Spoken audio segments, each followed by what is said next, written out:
A porta do restaurante exclusivo no Chiado abriu-se às 8 em ponto e eu, Sofia Almeida, entrei de mão dada com Inês Ferreira, a mulher com quem estava casada há 1 ano e meio em segredo. O meu pai, sentado à mesa com o Sr. Miguel Carvalho e o filho dele, Tiago, levantou os olhos e o sorriso congelou-lhe no rosto. Boa noite, pai. Sr. Carvalho, Tiago. Este é o jantar que me obrigaram a aceitar para conhecer melhor Tiago e fechar o negócio dos vinhos. Mas eu trouxe a minha esposa. Inês e eu estamos casadas legalmente desde o ano passado, registámos em Coimbra e não vou esconder mais. O copo de vinho tinto do Sr. Carvalho caiu sobre a toalha branca, espalhando uma mancha que parecia sangue. O meu pai ficou branco como papel e levantou-se tão depressa que a cadeira tombou para trás com estrondo. Sofia, isto é alguma brincadeira de mau gosto? Tu sabes o que está em jogo. A voz dele ecoou pelo restaurante inteiro e os poucos clientes que restavam viraram-se para nós. Inês apertou a minha mão com força, os olhos castanhos calmos mas cheios de um apoio que eu precisava mais do que nunca. Eu sabia que aquele momento era o ponto sem retorno. A empresa familiar, Almeida e Filhos, exportadora de vinhos do Douro, estava à beira da falência depois de um acidente num armazém que mataram um trabalhador e abriram um processo judicial milionário. O Sr. Carvalho era o único sócio capaz de injetar capital e salvar tudo, mas exigia uma aliança familiar através do filho. O meu pai repetira-me isso durante semanas, marcando o jantar sem me dar escolha. Eu aguentei meses de fingimento, sorrisos falsos em eventos, mas Inês e eu tínhamos prometido uma à outra que não viveríamos mais na sombra. Pai, não é brincadeira. Eu amo a Inês e ela é a minha mulher. O negócio pode esperar, a minha vida não. Tiago, ainda em choque, murmurou qualquer coisa sobre confusão e o Sr. Carvalho levantou-se, atirando o guardanapo para cima da mesa. Isto é uma afronta, Almeida. Eu vim aqui de boa fé e você traz-me isto. O contrato está cancelado. Ele saiu batendo a porta, seguido pelo filho. O meu pai virou-se para mim com os olhos cheios de fúria e dor. Tu destruíste tudo o que eu construí. Sai da minha frente. Inês e eu saímos sob os olhares de toda a gente. Lá fora, o ar fresco de Lisboa bateu-me no rosto como um tapa. O telemóvel já vibrava no bolso. Uma mensagem de um jornalista conhecido. É verdade que a herdeira dos Almeida se casou com uma mulher e acabou com o negócio dos Carvalho? Alguém do restaurante tinha filmado ou contado. A tempestade começava e eu sabia que não haveria volta atrás. Inês olhou para mim no passeio iluminado pelos candeeiros antigos. Vamos para casa, Sofia. Juntas? Mas eu sentia que aquela noite tinha aberto uma ferida que ia sangrar durante meses. O carro deslizava pelas ruas estreitas de Alfama quando o meu telemóvel tocou pela 10ª vez. Era a minha mãe, a voz trêmula.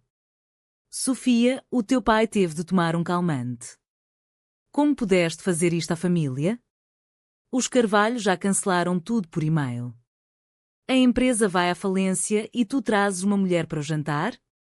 Eu desliguei sem responder, os olhos fixos na estrada molhada pela chuva fina de março.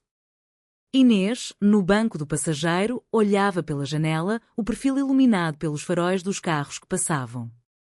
Eles vão superar ou não? Mas nós não podemos voltar atrás. Em casa, o apartamento pequeno que alugávamos em segredo há 2 anos parecia mais apertado do que nunca. Liguei a televisão e lá estava, o primeiro título no site de um jornal local.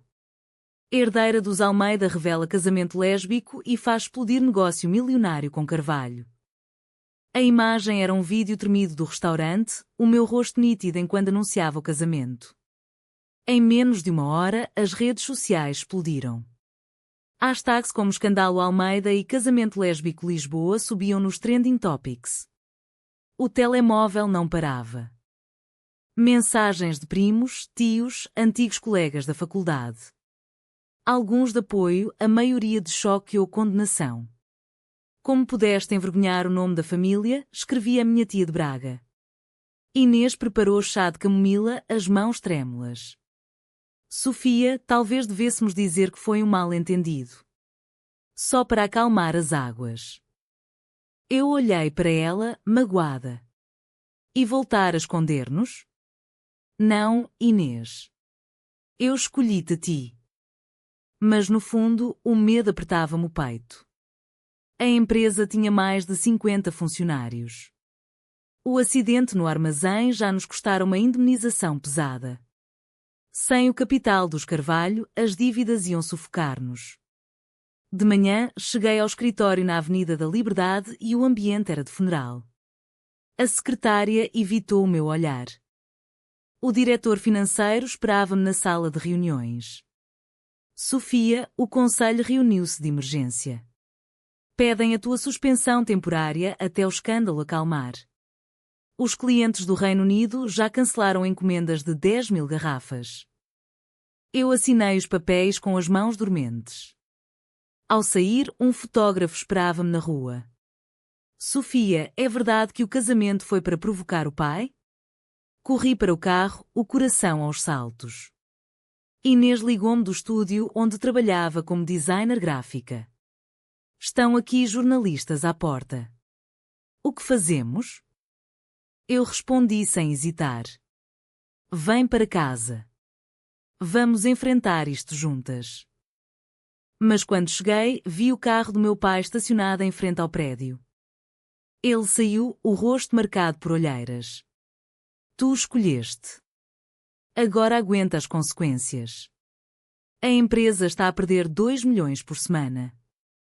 Ele foi-se embora sem olhar para trás. Nessa noite, Inês e eu ficámos acordadas até tarde, abraçadas no sofá. O silêncio entre nós era pesado. Eu sentia que cada decisão minha agora pesava como chumbo. Proteger o meu nome ou proteger nosso amor? O processo chegou por correio registado 2 dias depois. O Sr. Miguel Carvalho processava-me pessoalmente e a empresa por fraude na negociação e danos morais. Alegava que eu tinha escondido a minha orientação sexual de propósito para induzir o acordo. O valor pedido era astronómico, 3 milhões de euros. Eu li o documento na cozinha, o café a arrefecer na mão. Inês leu por cima do meu ombro e empalideceu. Isto vai destruir-nos, Sofia. A imprensa não dava tréguas.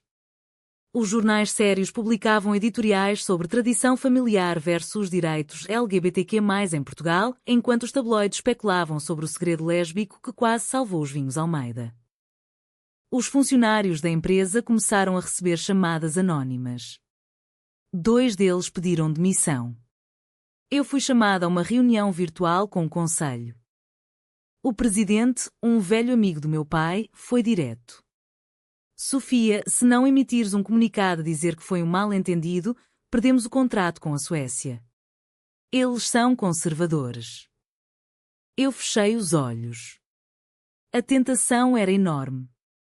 Um simples desmentido e talvez a empresa sobrevivesse. Inês estava na sala ao lado, fingindo trabalhar no computador. Eu sabia que ela ouvia tudo. Não. Eu não vou mentir. Desliguei a chamada e fui ter com ela. Vamos lutar. Contratamos um advogado bom. Mas o advogado, um homem experiente de Lisboa, avisou-nos logo na primeira reunião. O caso é complicado. O acidente no armazém já vos enfraqueceu. Se perdermos, a falência é certa. Nessa mesma tarde, um paparazzo seguiu-nos até ao supermercado. Inês tropeçou na pressa de fugir e caiu no passeio. Eu ajudei-a a levantar, mas as fotos saíram no dia seguinte com a legenda casal em crise após escândalo. O meu pai telefonou outra vez. O teu avô está no hospital com stress. Tu vais matar a família toda. Eu desliguei a chorar pela primeira vez. Inês abraçou-me. Talvez eu deva voltar para a casa dos meus pais em Coimbra. Dar-te espaço. Não. Tu és a minha mulher. Ricas? Mas a dúvida crescia.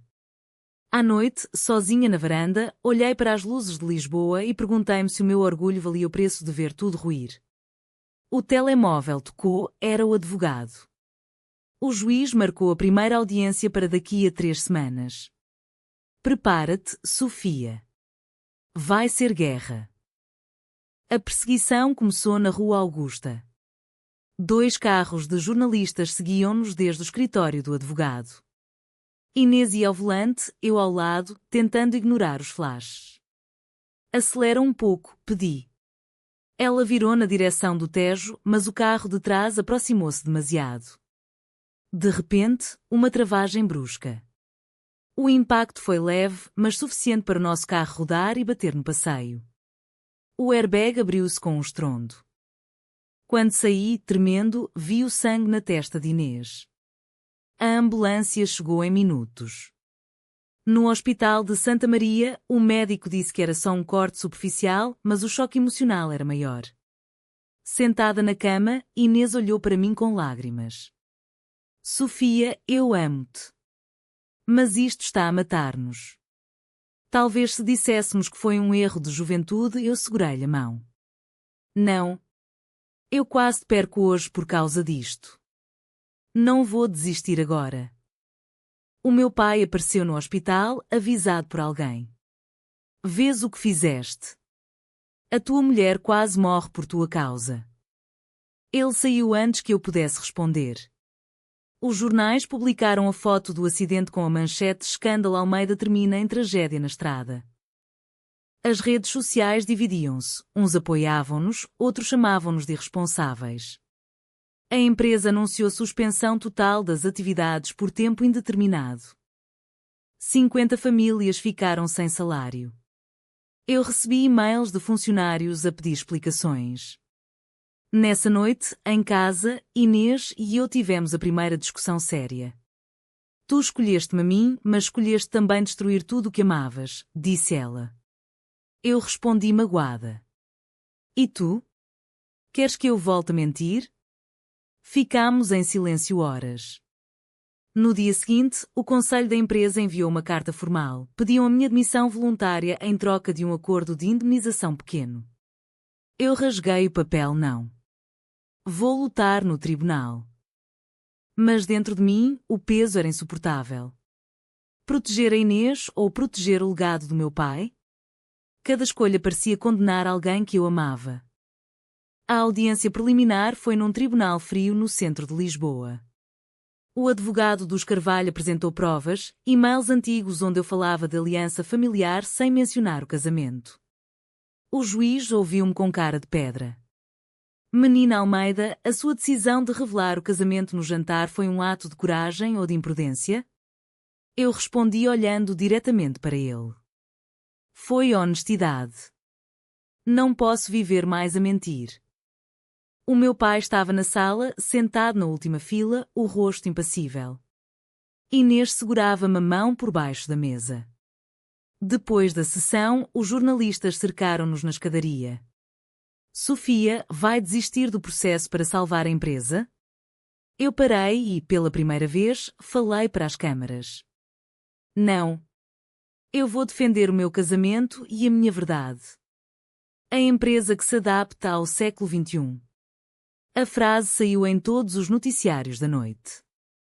O meu telemóvel explodiu de mensagens.